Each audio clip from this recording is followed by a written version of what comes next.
Camping, Florida, Indian Lakes State Forest Campground.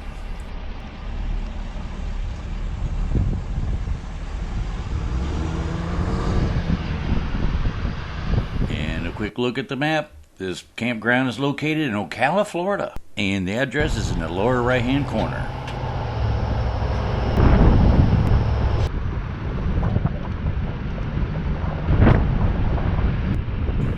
This property was once owned by a KOA campground, and today there is still evidence of it being that former campground. Alright, once we got into our campsite and settled in, we immediately began exploring the park, and we'll start off with some of the day use area. Alright, Mr. Cooper, let's go in. Group shelter, some picnic tables, a couple of charcoal grills. Right along the lake.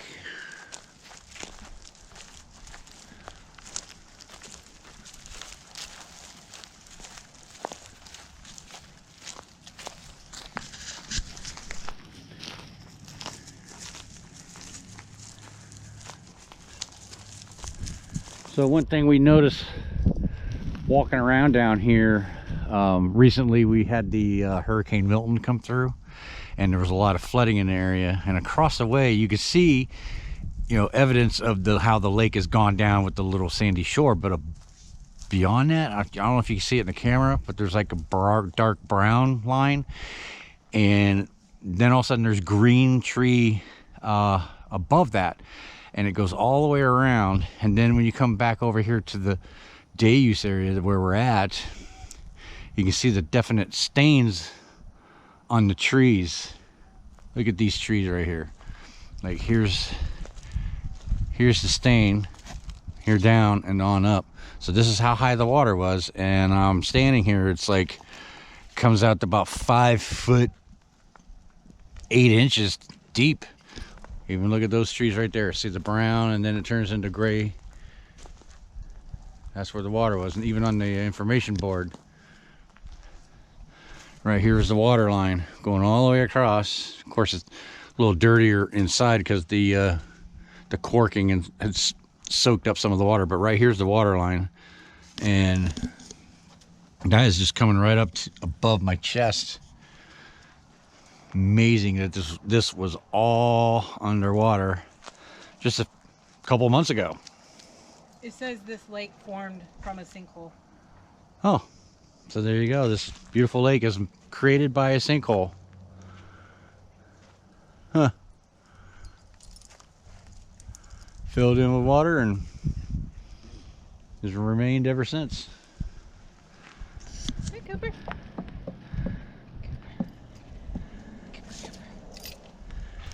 So while we was down here at the day use area, we noticed that there was a marked trail. It would be the blue trail, and it was a short, easy trail to go around the lakes.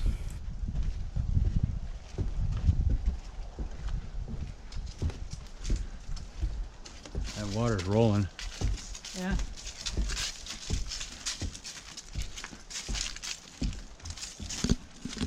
Wow. That is some... So where's the water flowing from? Oh, spring?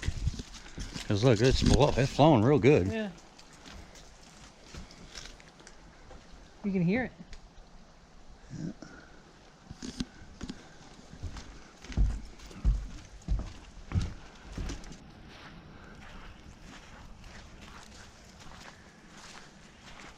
State forest ones that you can't even breathe, you know? Yeah.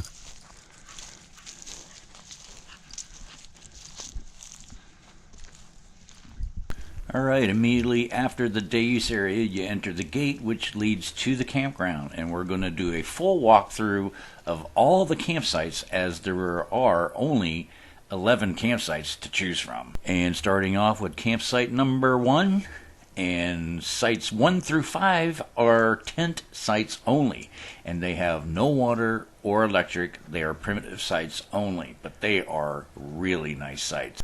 Plus, you can reserve these sites for a whopping low price of $9.02 a night.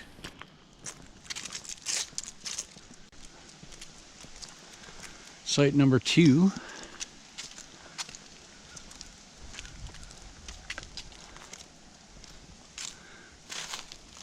It has a power box. Yeah, but I don't know what it's got on it. It's got a concrete pad, fire ring, and a standalone grill.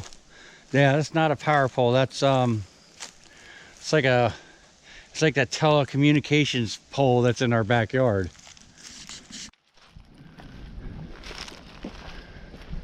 Campsite number 3.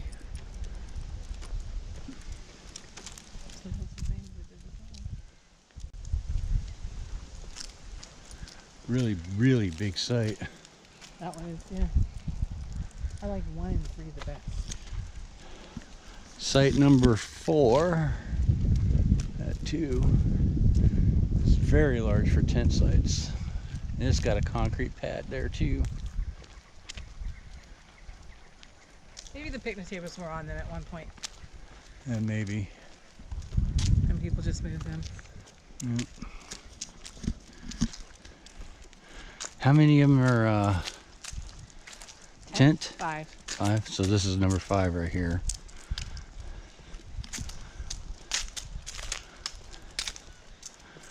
Site number 5 is not as deep, but still a lot of room. And close to the bathrooms. Yeah. A shortcut pathway to get to the restrooms.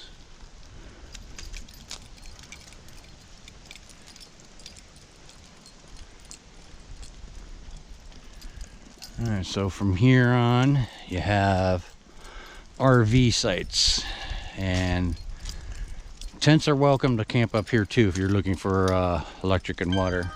And the RV sites are $22.42 per night. Again, the Indian Lake State Forest Campground information. So if you show up without a reservation, you can go online and make a reservation, or if you need to call emergency services, that phone number was provided on that sign. All right. Here is site number 6. Massive pull through, and it is set up for ADA use, and it has a sidewalk that runs up to the restrooms for wheelchair and a good solid surface for folks that need the assistance to get to the restrooms. And then you have site number 7. Now, just to let you know, all the parking pad themselves are 40 feet by 20 feet. That means these sites are going to accommodate pretty big rigs.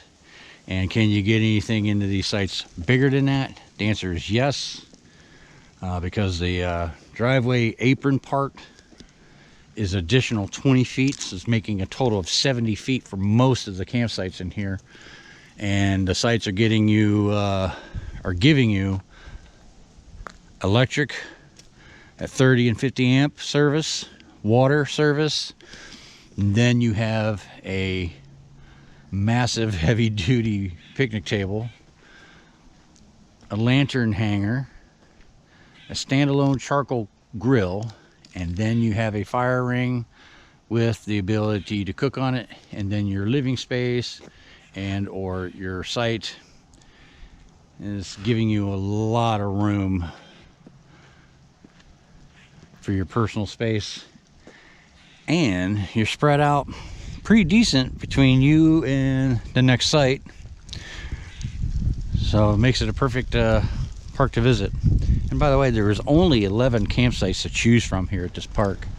And here is site number 8. It is currently occupied. You see that the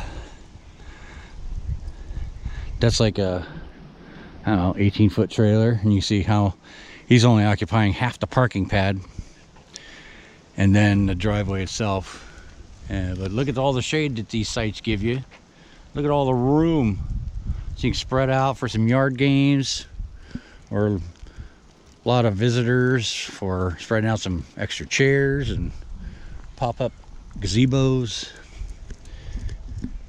This is site number 10, another back end occupied. And we have site number 9. It's a pull through, Only 2 pull-throughs in this park. And this one is 70 feet long. Parking pad, like I mentioned, is 40 feet, and we are 41 feet. And I pinched it back just a little back from the pad to give us a little more room on the front side for parking wise. But we'll show you our site here in a little bit.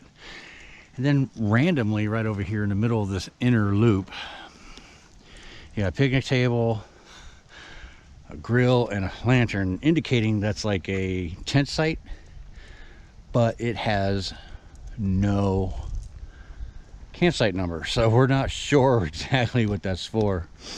But definitely could be used for camping, but no electric water there. Here is the next site, which is number 11, the last site that's available for camping. You see, once again, nice long driveway, big rig friendly, and as you can tell that by walking around here, the driveways are wide open for swinging your rigs in easily and exiting. The loop itself really has no obstacles or anything you got to worry about as far as your roof or trees being too close to the road. And it's just a perfect place to come camping and being worry free.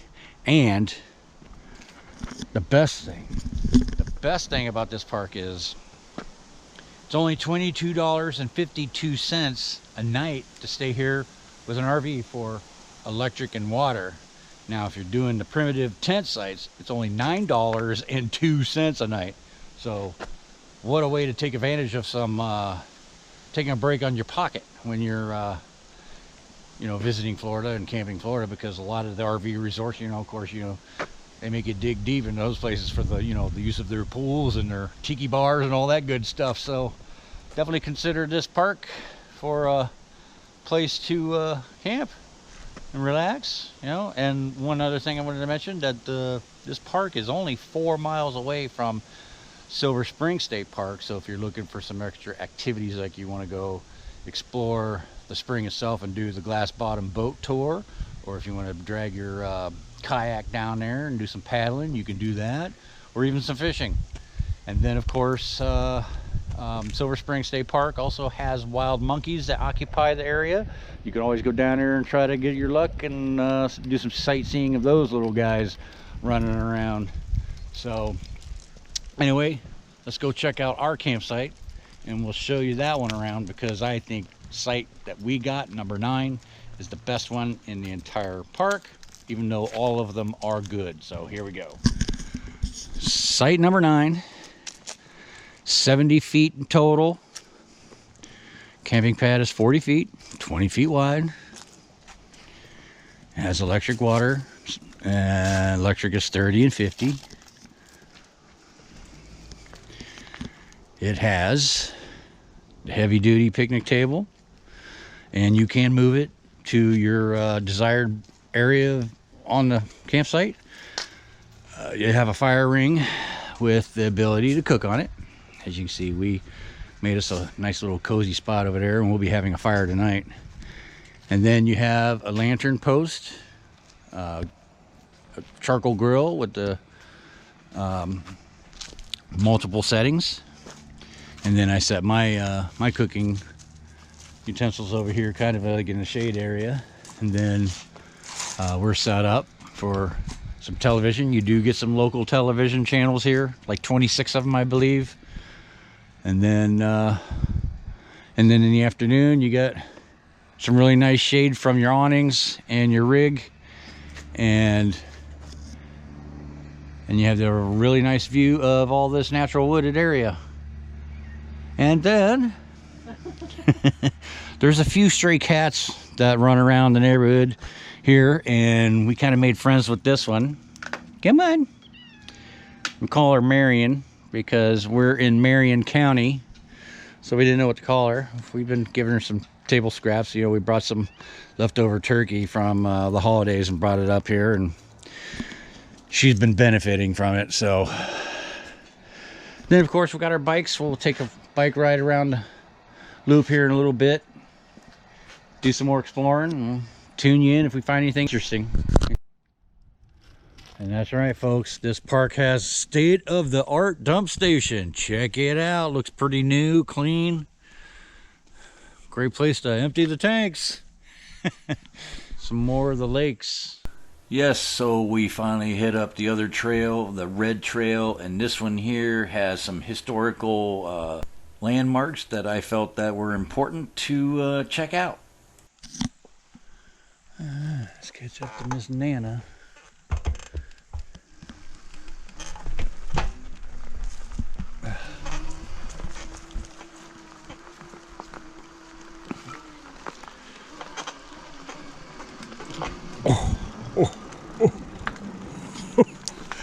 Oh my God. Well, I made it across without crashing.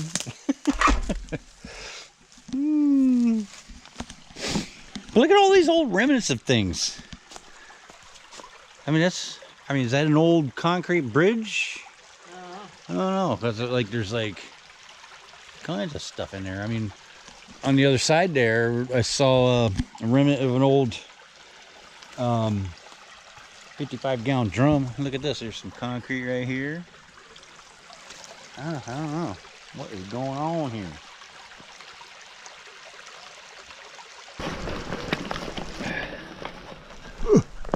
Come on. Oh, come on, bike. I thought it died on me for a second. But it didn't. It's good.